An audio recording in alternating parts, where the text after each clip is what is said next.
Hi everyone, ಎಲ್ಲರೂ ಹೇಗಿದ್ದೀರಾ? ಎಲ್ಲರೂ ಚೆನ್ನಾಗಿದ್ದೀರಾ ಅಂತ ಅಂದ್ಕೊಂಡಿದ್ದೀನಿ. ಇವತ್ತಿಂದ ಮತ್ತೆ ನಾನು ವಿಡಿಯೋ ಸ್ಟಾರ್ಟ್ ಮಾಡ್ತಾಯಿದ್ದೀನಿ. ನನ್ನ ಮಾರ್ನಿಂಗ್ ರುಟೀನ್ ತೋರಿಸ್ತಾ ಇದ್ದೀನಿ ಈ ವಿಡಿಯೋದಲ್ಲಿ. ಇಡ್ಲಿ ಮಾಡ್ತಾಯಿದ್ದೆ ಇವತ್ತು. ಇಡ್ಲಿ ಮತ್ತು ಚಟ್ನಿ ಬಂದು ಕಾಯಿ ಚಟ್ನಿ, ಕಾಯಿ ಮತ್ತು ಕಡಲೆ ಬೀಜ ಹಾಕ್ಬಿಟ್ಟು ಚಟ್ನಿ ಮಾಡಿದ್ದೆ. ಅದಕ್ಕೆ ಸ್ವಲ್ಪ ಎಣ್ಣೆ ಬಿಟ್ಕೊಂಡು ಕಡಲೆ ಬೀಜ ಮತ್ತು ಕಡಲೆ ಬೇಳೆ ಎರಡನ್ನೂ ಹಾಕಿ ಫ್ರೈ ಮಾಡ್ಕೊಳ್ತಾ ಇದ್ದೀನಿ. ಚೆನ್ನಾಗಿ ಫ್ರೈ ಮಾಡಿಕೊಂಡು ಆಮೇಲೆ ಅದ್ರ ಜೊತೆಗೆ ಒಂದು 2 ಈರುಳ್ಳಿನ ಕಟ್ ಮಾಡ್ಕೊಂಡಿದ್ದೆ. ಈರುಳ್ಳಿ ಮತ್ತು ಒಂದು 4 ಹಸಿಮೆಣಸಿನ್ಕಾಯಿ ಹಾಕ್ಕೊಂಡು ಮತ್ತು ಅದನ್ನು ಫ್ರೈ ಮಾಡ್ಕೊಳ್ತಾ ಇದ್ದೀನಿ. ನಾನು ಈ ಥರ ಚಟ್ನಿ ಮಾಡ್ತಾಯಿರೋದು ಇದೇ ಫಸ್ಟು. ಹೆಂಗಾಗುತ್ತೆ ಅನ್ನೋ ಗೊತ್ತಿಲ್ಲ ಅಂದ್ಕೊಂಡಿದ್ದೆ. ಆಮೇಲೆ ಇವಾಗ ಅದನ್ನು ರುಬ್ಕೊಳ್ಳೋದಕ್ಕೆ ಕಡಲೆಬೀಜ ಮತ್ತು ಇದು ಕಡಲೆಬೇಳೆನ ಹಾಕಿ ರುಬ್ಕೊಳ್ತಾ ಇದ್ದೀನಿ, ಪುಡಿ ಮಾಡಿಕೊಂಡೆ. ಅದ್ರ ಜೊತೆಗೆ ಇವಾಗ ಹುರಿದಿಟ್ಟಿರೋ ಈರುಳ್ಳಿ ಮತ್ತು ಮೆಣಸಿನ್ಕಾಯಿ ಹಾಕ್ಕೊಂಡು ಅದಕ್ಕೆ ಸ್ವಲ್ಪ ಕೊತ್ತಂಬರಿ ಸೊಪ್ಪು ಹಾಕ್ಕೊಳ್ತಾ ಇದ್ದೀನಿ. ಕೊತ್ತಂಬರಿ ಸೊಪ್ಪು ಮತ್ತು ಸ್ವಲ್ಪ ಹುಣಸೆಹಣ್ಣು, ಸ್ವಲ್ಪ ಬೆಲ್ಲ ಹಾಕಿದ್ರೆ ಚೆನ್ನಾಗಿರುತ್ತೆ. ಆಮೇಲೆ ತೆಂಗಿನಕಾಯಿ, ಸ್ವಲ್ಪ ಕಡಲೆನ ಹಾಕ್ಕೊಂಡು ಸ್ವಲ್ಪ ಉಪ್ಪನ್ನ ಹಾಕ್ಕೊಂಡು ರುಬ್ಕೊಳ್ತಾ ಇದ್ದೀನಿ. ಚಟ್ನಿಗೆ ಬೆಲ್ಲ ಹಾಕಿದ್ರೆ ಅದ್ರ ಟೇಸ್ಟೇ ಚೆನ್ನಾಗಿರುತ್ತೆ. ಈ ಥರ ಚಟ್ನಿ ಮಾಡಿದೆ, ತುಂಬ ಚೆನ್ನಾಗಿತ್ತು ಚಟ್ನಿ. ಅದಕ್ಕೆ ಸ್ವಲ್ಪ ಒಗ್ಗರಣೆ ಕೊಟ್ಕೊಂಡ್ರೆ ಸಖತ್ತಾಗಿರುತ್ತೆ. ಆಮೇಲೆ ಅದಕ್ಕೆ ನಮ್ಗೆ ಎಷ್ಟು ಬೇಕೋ ಅಷ್ಟು ಸ್ವಲ್ಪ ನೀರು ಹಾಕ್ಕೊಂಡ್ರೆ ಚೆನ್ನಾಗಿರುತ್ತೆ. ಇದಕ್ಕೆ ಎಣ್ಣೆ ಹಾಕ್ಬಿಟ್ಟು ಸಾಸಿವೆ ಮತ್ತು ಕರಿಬೇವು, ಒಣಮೆಣ್ಸಿನ್ಕಾಯಿ ಹಾಕಿ ಅದನ್ನು ಫ್ರೈ ಮಾಡಿ ಅದು ಆರೋದಕ್ಕೆ ಬಿಟ್ಬಿಟ್ಟು ಆಮೇಲೆ ಚಟ್ನಿ ಹಾಕಿ ಮಿಕ್ಸ್ ಮಾಡಿ ಇಟ್ಕೊಂಡೆ. ನನ್ನ ಮಗನಿಗೆ ಇಡ್ಲಿ ಮಾಡಿದೆ ಅಂದರೆ ಅವನಿಗೆ ಸಾಂಬಾರು ಮಾಡಲೇಬೇಕು. ಆದರೆ ನಾನು ಸಾಂಬಾರು ಮಾಡೋಕ್ಕಾಗಲಿಲ್ಲ. ಬೆಳಗ್ಗೆನೇ ಸ್ವಲ್ಪ ಚಟ್ನಿ ಸಾಂಬಾರು ಎಲ್ಲ ಅಂದರೆ ಕಷ್ಟ ಆಗುತ್ತೆ. ಯಾಕಂದರೆ ನಮ್ಮ ಯಜಮಾನ್ರು ಬಂದು 7:30ಗೆ ಹೊರಡ್ತಾರೆ. ಹಾಗಾಗಿ ಒಂದೊಂದು ಸಾರಿ ಮಾಡ್ತೀನಿ, ಒಂದೊಂದು ಸಾರಿ ಎರಡೂ ಮಾಡಬೇಕಂದ್ರೆ ಆಗಲ್ಲ. ಅದರಿಂದ ಅವನಿಗೆ ಈ ಚಟ್ನಿ ಈ ಥರ ಮಾಡಿಕೊಟ್ಟೆ. ಅವ್ನು ಬೆಳಗ್ಗೆ ಎದ್ದ ತಕ್ಷಣ ಅದೇ ಅಂದ, ಅಯ್ಯೋ ಬರೀ ಚಟ್ನಿನ, ನಂಗೆ ಬೇಡ ಸಾಂಬಾರು ಬೇಕು ಅಂತ. ಸರಿ ಒಂದು ಸರಿ ತಿಂದು ನೋಡು ಆಮೇಲೆ ಹೇಳು ಅಂತ ಅಂದೆ. ಆಯಿತು ಅಂತ ಹೇಳ್ಬಿಟ್ಟು ತಿಂದಮೇಲೆ ಹೇಳ್ದೆ, ಅಮ್ಮ ಸೂಪರಾಗಿದೆ ಅಮ್ಮ ಚಟ್ನಿ ಇಡ್ಲಿ ಅಂತ ಹೇಳಿ. ಆಮೇಲೆ ಇಡ್ಲಿನೂ ನಾನು ಜಾಸ್ತಿ ಮಾಡೋದಿಲ್ಲ, ಯಾಕಂದರೆ ನನಗೆ ಇಡ್ಲಿ ಅದು ಯಾವಾಗೂ ಅಷ್ಟೇ, ಯಾವಾಗಾದರೂ ಒಂದು ಸರಿ ಚೆನ್ನಾಗಿ ಬರುತ್ತೆ, ಇನ್ನೊಂದು ಸರಿ ಚೆನ್ನಾಗಿ ಬರೋಲ್ಲ. ಸ್ವಲ್ಪ ಲೇಟಾಗಿ ರುಬ್ಬಿದ್ದೆ, ಹಂಗಾಗಿ ತುಂಬ ಏನು ಉಬ್ಬಿರಲಿಲ್ಲ. ಅದು ಡೌಟಲ್ಲೇ ಇಡ್ಲಿ ಇದೆ, ನೋಡೋಣ ಚೆನ್ನಾಗಿ ಬರುತ್ತೋ ಇಲ್ವೋ ಅಂತ. ಇಲ್ಲ, ಚೆನ್ನಾಗಿ ಬಂದಿತ್ತು ಇವತ್ತು ಇಡ್ಲಿ, ಸೂಪರಾಗಿದ್ವು.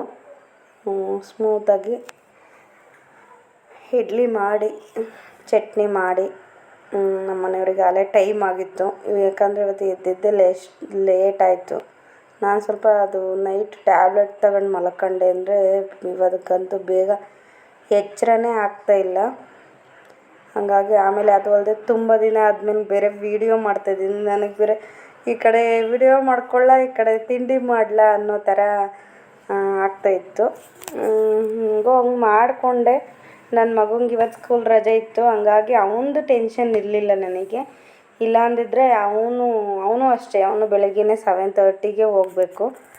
ಹಂಗಾಗಿ ಅವನಿಗೂ ಏನಾದರೂ ಸ್ಕೂಲ್ ಇದ್ದರೆ ಸ್ವಲ್ಪ ಕಷ್ಟ ಆಗುತ್ತೆ. ಅದಾದಮೇಲೆ ನಮ್ಮ ಮನೆಯವ್ರು ಹೊರಟ್ರು. ಅವ್ರು ಹೊರಟ ಮೇಲೆ ಹೆಂಗೂ ಮಕ್ಳಿಗೆ ರಜೆ ಅಲ್ವಾ, ಮೇಲ್ಗಡೆ ಕರ್ಕೊಂಡು ಹೋದೆ. ಬೆಳಗ್ಗೆ ಎದ್ದ ತಕ್ಷಣ ಅವ್ರು ಮಲಗಿದ್ರು, ಎದ್ದರು. ಅವಾಗಿನ ಎದ್ದವ್ರನ್ನ ನೀರು ತಗೊಂಡು ಮೇಲ್ಗಡೆ ಕರ್ಕೊಂಡು ಹೋದೆ. ಸ್ವಲ್ಪ ಹೊತ್ತು ಮೇಲೆ ಓಡಾಡಿಸ್ಕೊಂಡು ಬರೋಣ ಅಂತ ಹೇಳಿ.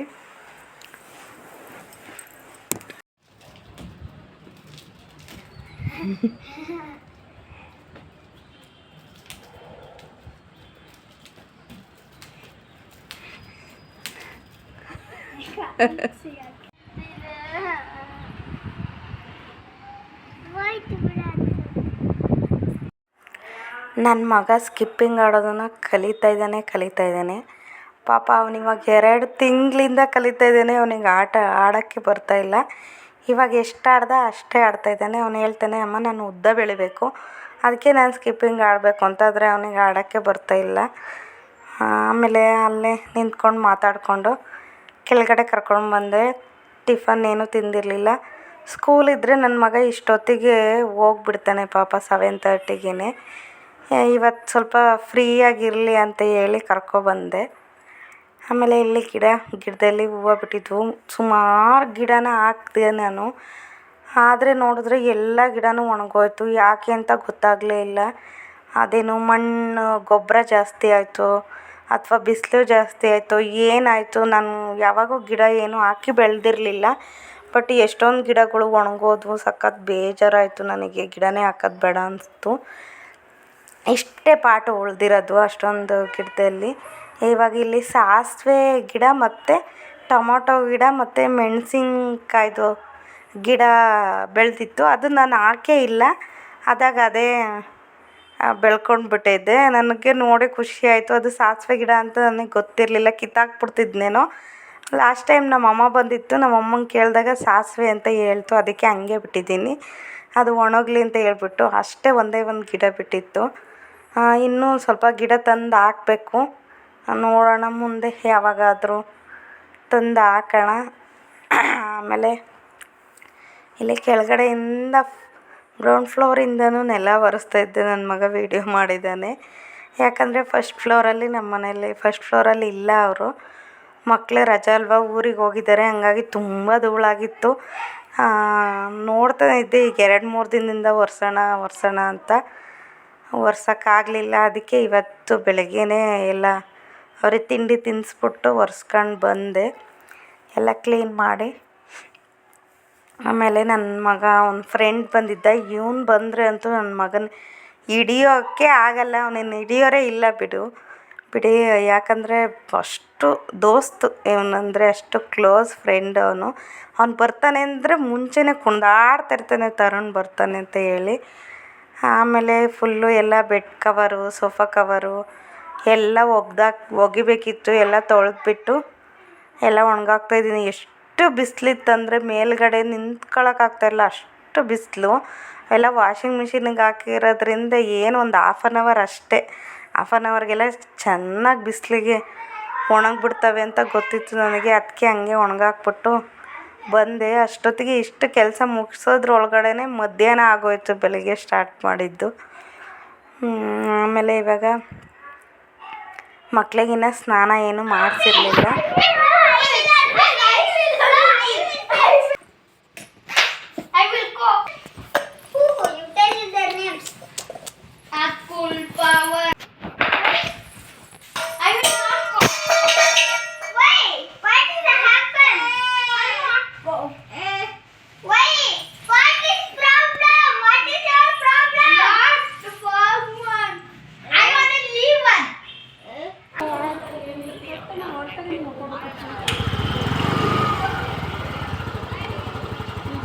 ಯಾರ ಫ್ರೆಂಡಾ?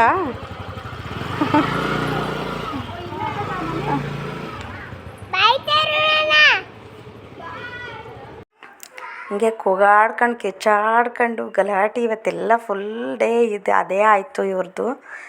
ಆಮೇಲೆ ಸ್ನಾನ ಮಾಡಿಸಿರ್ಲಿಲ್ವಲ್ಲ, ಹಂಗಾಗಿ ಬಿಸಿಲು ತುಂಬ ಜಾಸ್ತಿ ಇತ್ತು. ರಜೆ ಬೇರೆ ಇರೋದ್ರಿಂದ ಎಣ್ಣೆ ಹಚ್ತಾಯಿದ್ದೀನಿ ಇಬ್ಬರಿಗೂ. ರಜೆ ಇದ್ದರೆ ಮಾತ್ರ ಅವ್ರಿಗೆ ಎಣ್ಣೆ ಹಚ್ಚೋಕ್ಕಾಗೋದು, ಸ್ಕೂಲ್ ಇದ್ದರೆ ಆಗಲ್ಲ. ಅದಕ್ಕೆ ಎಲ್ಲ ಎಣ್ಣೆ ಹಚ್ಬಿಟ್ಟು ಆಮೇಲೆ ಸಂಜೆ ಸ್ನಾನ ಮಾಡಿಸೋಣ ಅಂತ ಹೇಳಿ. ಇಷ್ಟೇ ಫ್ರೆಂಡ್ಸ್ ಇವತ್ತಿನ ವಿಡಿಯೋ. ನನಗೆ ಗೊತ್ತು ಈ ವಿಡಿಯೋದಲ್ಲಿ ಅಷ್ಟು ಏನೂ ಇಲ್ಲ ಅಂತ. ಏನಿಲ್ಲ, ನನ್ನ ಬೆಳಗಿನ ಒಂದು ರೊಟೀನ್ ನಾನು ಶೇರ್ ಮಾಡಿದ್ದೀನಿ ಅಷ್ಟೇ. ಇಷ್ಟ ಆದರೆ ನೋಡ್ಬೇಕನ್ಸಿದ್ರೆ ನೋಡಿ ಸಪೋರ್ಟ್ ಮಾಡಿ ಅಷ್ಟೇ.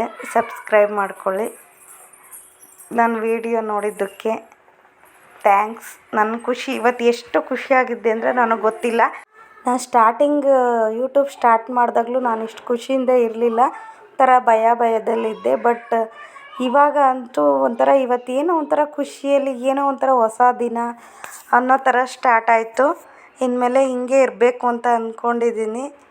ಹಿಂಗೆ ಇರ್ತೀನಿ ಕೂಡ ಅಷ್ಟೇ. ಸಿಗ್ತೀನಿ ನೆಕ್ಸ್ಟ್ ವಿಡಿಯೋದಲ್ಲಿ. Thank you. ಬಾಯ್.